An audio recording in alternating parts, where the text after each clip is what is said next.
Okay, ഇപ്പം നമുക്ക് ഒരു എക്സാമ്പിൾ നോക്കാം. പ്രോസസ് കൺട്രോൾ എലമെൻസിൻ്റെ ബേസിക് ബ്ലോക്ക് ഡയഗ്രാം വെച്ചിട്ടുള്ള ഒരു എക്സാമ്പിളാണ് ഇത്.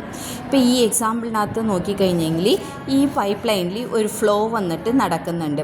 ഈ ഫ്ലോ വന്നിട്ട് നമ്മൾ മെയിൻറ്റെയിൻ ചെയ്യുന്നതാണ് ഇവിടുത്തെ കൺട്രോളിംഗ് ആയിട്ട് വരുന്നത്. അപ്പോൾ അധികം എന്ത് ചെയ്യണം? ഫ്ലോവ് മെഷർമെൻറ്റ് ചെയ്യണം. ഫ്ലോവ് മെഷർമെൻറ്റ് വന്നിട്ട് നിങ്ങൾ പഠിച്ചിട്ടുണ്ടാകും. ഫ്ലോ ഇവിടെ മെഷർമെൻറ്റ് ചെയ്യാൻ വേണ്ടിയിട്ട് ഇവിടെ ഒരു ഫ്ലോവിൻ്റെ ഇടയിൽ ഒരു ഓരിഫൈസ് പ്ലേറ്റ് വെച്ചിട്ടുണ്ട്. ഓറിഫൈസ് പ്ലേറ്റ് വെക്കുമ്പോഴേക്കും എന്താകും? വരുന്നുകൊണ്ടിരിക്കുന്ന ഫ്ലോ വന്നിട്ട് പ്രഷർ ഡിഫറൻസ് വന്നിട്ട് ക്രിയേറ്റഡ് ആകും. അപ്പോൾ ഈ പ്രഷർ ഡിഫറൻസ് നമ്മൾ മെഷർമെൻറ്റ് ചെയ്യാൻ വേണ്ടിയിട്ട് ഓറിഫൈസ് പ്ലേറ്റിൻ്റെ മുമ്പിൽ ഹൈ പ്രഷറും ഓറിഫൈസ് പ്ലേറ്റ് കഴിഞ്ഞിട്ട് ലോ പ്രഷറും ഉണ്ടാകും. അപ്പോൾ ഈ പ്രഷർ ഡിഫറൻസ് നമ്മൾ അളന്നെടുക്കാൻ വേണ്ടിയിട്ട് ആ പ്രഷർ ഡിഫറൻസ്ക്ക് പ്രൊപ്പോർഷണലാണ് ഈ ഫ്ലോ എന്ന് പറയുന്നത്. അപ്പോൾ അത് അളക്കാൻ വേണ്ടിയിട്ട് നമ്മൾ എന്ത് യൂസ് ചെയ്തിട്ടുണ്ട്? ഡിഫറൻഷ്യൽ പ്രഷർ ട്രാൻസ്ഡ്യൂസർ വന്നിട്ട് ഇവിടെ യൂസ് ചെയ്തിട്ടുണ്ട്. ഈ ഡിഫറൻഷ്യൽ പ്രഷർ ട്രാൻസ്ഡ്യൂസർ എന്ത് ചെയ്യും? പ്രഷർ ഡിഫറൻസ് എന്താണെന്നുള്ളത് കൊടുക്കും അല്ലേ? ആ പ്രഷർ ഡിഫറൻസ് വന്നിട്ട് നമുക്ക് വരുന്നുണ്ട്. ഇവിടെ നമ്മൾ കൺട്രോളർ വെച്ചിട്ടില്ലേ? ഈ കൺട്രോളർക്ക് മുമ്പ് ഒരു സിഗ്നൽ കണ്ടീഷനിങ് വന്നിട്ട് യൂസ് ചെയ്തിട്ടുണ്ട്. എന്തുകൊണ്ടാണെന്ന് പറഞ്ഞു കഴിഞ്ഞെങ്കിൽ ഇവിടെ ഡിഫറൻഷ്യൽ പ്രഷർ ട്രാൻസ്ഡ്യൂസറിൽ നിന്ന് നമുക്ക് ഡിഫറൻസ് കിട്ടുന്നത് പ്രഷറാണ്. പക്ഷേ ഇവിടെ കൺട്രോളറിൽ നിന്ന് വരുന്ന സിഗ്നൽ വന്നിട്ട് ഒരു ഇലക്ട്രിക്കൽ സിഗ്നലാണ് വരുന്നുണ്ടാകും. അതുകൊണ്ടാണ് പ്രഷർ ട്രാൻസ്ഡ്യൂസർ കഴിഞ്ഞിട്ട് ഇവിടെ ഒരു സിഗ്നൽ കണ്ടീഷനിങ് ഡിവൈസ് വന്നിട്ട് വെച്ചിട്ടുണ്ട്. ഈ സിഗ്നൽ കണ്ടീഷനിങ് ഡിവൈസ് ഇവിടെ എന്തായിരിക്കും എന്ന് പറഞ്ഞു കഴിഞ്ഞെങ്കിൽ ഇവിടെ നിന്ന് വരുന്ന പ്രഷറെ കറണ്ടായിട്ട് മാറ്റുന്ന ഒരു സിഗ്നലായിരിക്കും. അതുകൊണ്ടാണ് ഇവിടെ ഒരു സിഗ്നൽ കണ്ടീഷനിങ് വന്നിട്ട് വെച്ചിട്ടുണ്ട്. അത് ഏകദേശം എത്ര കൺവേർട്ട് ചെയ്യുമെന്ന് പറഞ്ഞു കഴിഞ്ഞാൽ 4 to 20 milli amps current convert ചെയ്യും. അപ്പോൾ പ്രഷർക്ക് പ്രൊപ്പോർഷണൽ ആയിട്ടുള്ള ഒരു കറണ്ട് വന്നിട്ട് ഇവിടെ കൺവേർട്ടഡ് ആയിട്ടാണ് ഇവിടെ വരുന്നത്. ഇവിടെ എന്ത് ചെയ്യും? കൺട്രോളറിൻ്റെ അവിടെയാണ് എന്തായിരിക്കും എറർ ഡിറ്റക്ടർ വന്നിട്ട് ഉള്ളത്. ആ എറർ ഡിറ്റക്ടർ എന്ത് ചെയ്യും?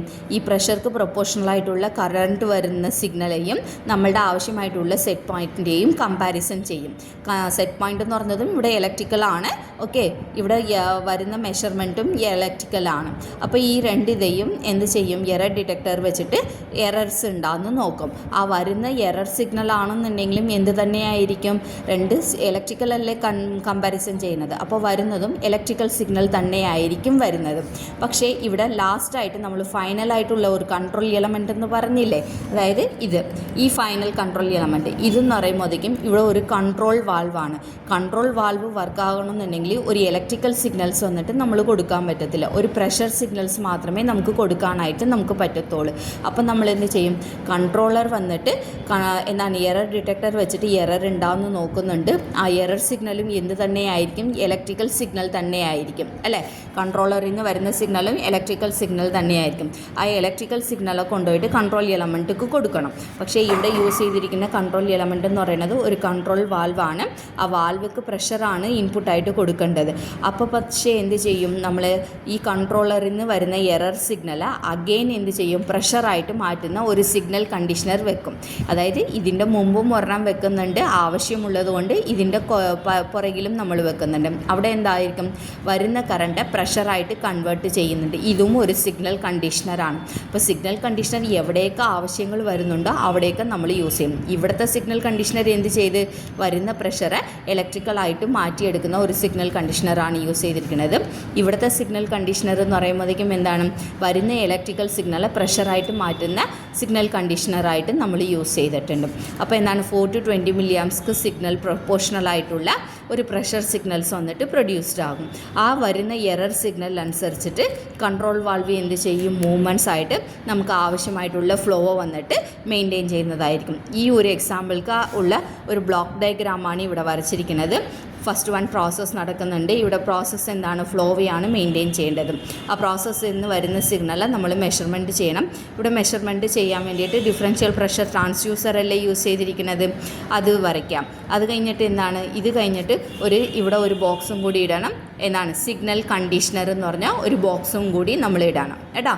അതും കൂടി വരയ്ക്കണം. അത് കഴിഞ്ഞിട്ട് ആ സിഗ്നൽ കണ്ടീഷണറിൽ നിന്ന് നേരെ ഇങ്ങോട്ടേക്കാണ് പോകുന്നത്? കൺട്രോളർക്ക്. അപ്പോൾ കൺട്രോളറിൽ നിന്ന് സെറ്റ് പോയിൻറ്റുമായിട്ട് കമ്പാരിസൺസ് ഒക്കെ ചെയ്യുന്നുണ്ട്. കൺട്രോളറിൽ നിന്ന് വരുന്നത് I to P കൺവെർട്ടർക്ക് പോകുന്നുണ്ട്. I to P എന്ന് പറഞ്ഞാൽ കറണ്ട് ടു പ്രഷർ കൺവെർട്ടർ. അപ്പോൾ അതൊരു സിഗ്നൽ കണ്ടീഷണർ ഇവിടെ വരയ്ക്കുക.